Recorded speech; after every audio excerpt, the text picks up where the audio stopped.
За да представиш пълноценно Елица Георгиева, трябва да възприемеш нейния стил. Да се изразяваш във второ лице единствено число. Да слушаш Кърт Кобейн. Да притежаваш развито чувство за хумор. Да се вслушваш, но не винаги в съветите на майка ти. Да владееш поне 2 езика. Да не робуваш на правила, когато снимаш. Едва тогава ще можеш да влезеш в нейния свят, в който емоцията стои над техниката.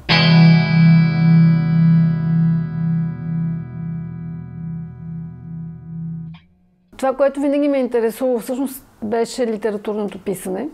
Много обичах още като тинейджърка, когато от време на време ни даваха упражнения за свободно творческо писане. Много обичах да си измислям разни неща.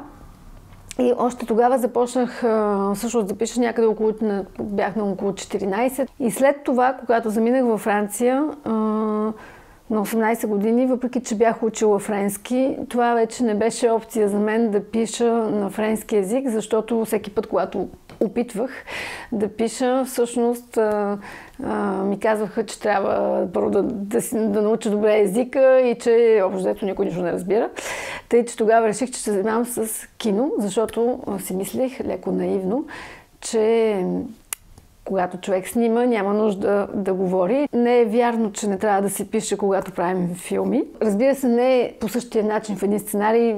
Много по-малко въпроси си задаваме за как да кажем нещата. Но това събуди у мен едно много силно желание да пиша. И всъщност, въпреки че вече бях завършила, все пак се записах отново в университета като свободен студент и ходих на лекции по литература. И всъщност тогава изведнъж научих много неща, хоризонтите се отвориха, идеите дори за филми по някакъв начин се обогатиха. Романът "Космонавтите само минават" веднага е забелязан от критиката и получава наградата Андре Дюброй за най-добър първи роман, написан на френски език. С много находчив хумор, хъплива ирония и оригинална форма, книгата разказва историята на едно момиче, което за няколко години преминава от соц към демокрация, от дядо Мраз към дядо Коледа, от Юрий Гагарин към Кърт Кобейн и в крайна сметка от пубертет към зрелост. La seule fois que j'ai vu mes parents s'embrasser sur la bouche, c'était pendant la chute du mur de Berlin. Je ne comprenais pas pourquoi, alors que ça faisait bien plus que 3 ans qu'ils étaient ensemble, ils choisissaient ce moment historique pour me faire la démonstration de leurs sentiments. Il était évident que quelque chose dans le procès contre le premier secrétaire du Parti communiste donnait envie de s'embrasser. Здравейте, ще ви представя моята първа книга, която се казва "Космонавтите само минават". Тя е млада, има куп успешни проекти в документалното кино, литературното писане и перформанс. Следващата ни гостенка влезе във френските книжарници от Арас, още с дебютния си роман "Космонавтите само минават". Този роман е с награда и всъщност е написан на френски, а след това преведен на български. Самото писане на френски е едно непрестанно превеждане, което съм правила подсъзнателно, и това беше повода да видя как всъщност съм функционирала в съзнанието ми, докато съм я писала. Така или иначе аз живея между 2 езика, поне, а може би между 3, тъй като много рано съм учила английски език, тъй като, може би между повече, винаги съм учила в руски училища в България. Тя пише на френски, но подсъзнателно остава в майчиния си език – българския. Има някаква смесица между българския начин на изразяване и френския език, и това много ни харесва, защото прави писането на френски особено оригинално. Тя не се подчинява на нашите готови изрази, а иска да запази българския дух в рамките на френския език, и точно това ни харесва от самото начало. Моите преподаватели бяха издадени в една издателска къща, която на мен много ми харесваше. Това е Вертикал. Много ми харесва заради това, че тя е средно голяма. Има този шанс, тя принадлежи по принцип на Галимар, която е една от най-големите издателски къщи във Франция, и т.е. има доста добра видимост в книжарниците, в медиите и така нататък. Издателска къща Вертикали съществува вече 27 години. Издаваме предимно художествена литература и живо се интересуваме от първите изяви на различни авторки и автори. В момента, в който пишем на второ лице в единствено число, има някаква форма на хумор, която се съдържа просто в самото формулиране на изреченията. Ти отказваш да повярваш, че Гагарин просто е загинал и го съобщаваш на всички около теб. Предпочиташ версията на българската врачка Ванга, национален феномен и сигурна гаранция за истина според майка ти, която твърди, че е отвлечен от извънземните. Ти никога не си виждала извънземни, освен в списание Космос. Един от документите на моето детство е един дневник, който баща ми беше писал за мен в годините, в които още не съм можела да пиша. Ето това е баща ми. И в този дневник той разказва доста неща, които са се случили, обръщайки се към мен. Ти днеска беше много непослушна или ти днеска беше много щастлива, защото президентът беше изгонен. Може би това второ лице също идва и от този дневник.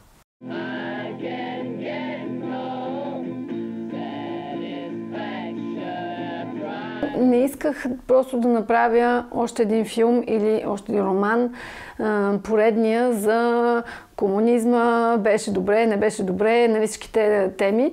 Всъщност за мен винаги е интересно, когато има за нещо, което носи фантазия, хумор, нещо, което може по малко по-оригинален начин и по-личен да покаже как всъщност сме го преживяли.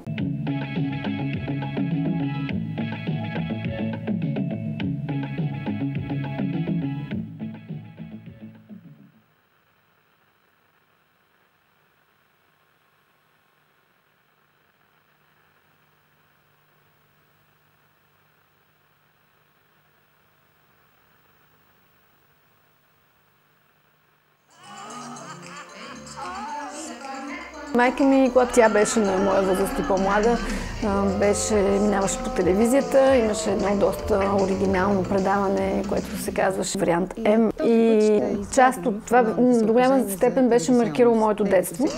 И когато намерих архивите, които са тези ВХС касети, които майка ми беше записвала вкъщи, реших, че мога да направя филм с тези архиви, въпреки лошото им качество и въпреки това, че много режисьори тук се опитаха да ме разубедят, казвайки, че това нещо никога няма да мине в кино или по телевизията.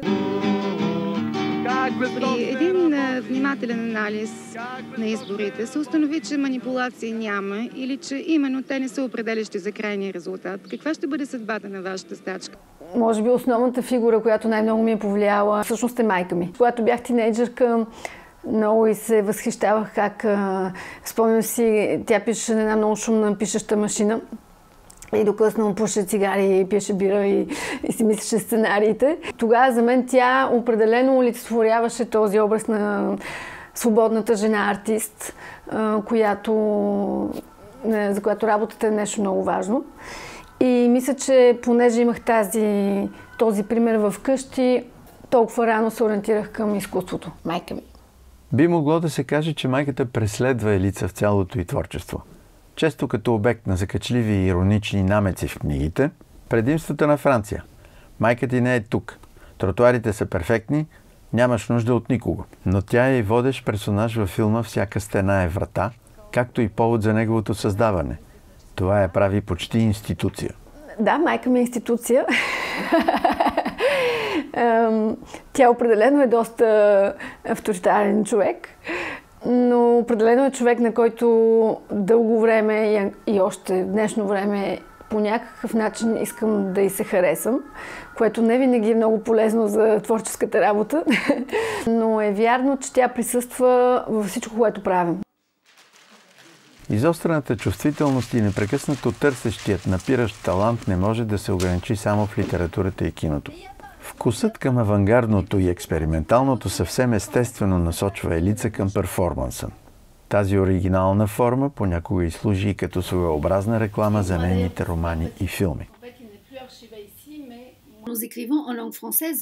Alors que nous venons de loin, cette vidéo est l'occasion d'évoquer les questions suivantes. Comment la langue étrangère aide à déplacer, à déranger l'expression française? Comment les failles peuvent-elles être les îlots de liberté? Втори ми документален филм става въпрос за една беларуска писателка, която пише директно на френски език, въпреки че почти не го владее. И какво се случва, когато именно разказваш толкова интимна част от живота си на език, който не е твоя. Il me dit que c'est bien, mais il me dit On sent que ce n'est pas écrit par un français, mais c'est justement ce mouvement qui est touchant. Ça va? Oui, c'est touchant. И вторият филм на Елица се радва на успех. Номиниран е на много фестивали и през 2022 е удостоен с наградата за най-добър документален филм на Съюза на българските филмови дейци, както и с почетен диплом на София Филм Фест. На мен много ми бяха казали още от самото начало, че трябва да се подготвя за това, че винаги втория роман и втория филм не са толкова успешни. И съответно бях готова, че това ще бъде един провал или поне, че няма да има същия успех. Имам огромен късмет, че той е така забелязан от медиите и това ме прави много щастлива. Още в деня на излизането си, Одисея на момичета от Източна Европа започва да трупа положителни отзиви в авторитетни печатни издания. Елица е представена с новия си роман по Радио Франс Ентер, а в редица книжарници се провеждат четения с посвещения от авторката. Тя вече има свои фенки и фенове и новоизлязлата книга се продава като топъл хляб, а критиката не пести хвалбите. Силно колоритен разказ, който взривява клишетата. Хумор, ирония и привидна наивност – това е характерният за авторката тон. Тя изтъргва езика, разгражда лексиката му, като създава един нестандартен френски, в който няма място за шаблони. Един много стойностен роман. Издателство Вертикали организира вечери, на които представя новите си книги. Това е чудесна възможност за всеки автор да спечели бъдещи читатели, като прочете отказ от произведението си. Особено когато това се прави с присъщата за Елица артистичност. Tu n'es pas tout à fait sûr de ce que tu pourrais apporter à la France, puisqu'elle a déjà tout. Tu penses alors à ta qualité principale qui te vient tout droit d'une éducation communiste, l'art de faire semblant. Tu te remémores quelques-unes des compétences liées à cette discipline. A. Faire semblant d'être communiste. B. Faire semblant qu'il n'y a pas de problème devant les voisins du palier. C. Faire semblant d'être sobre devant ta mère. D. Faire semblant d'être morte dans un spectacle de fin d'année. Френска или българска писателка и режисьорка е Елица. Пише и издава във Франция. Филмите й също са продуцирани там, но макар и далече от родината си, българското неотменно присъства в цялото й творчество.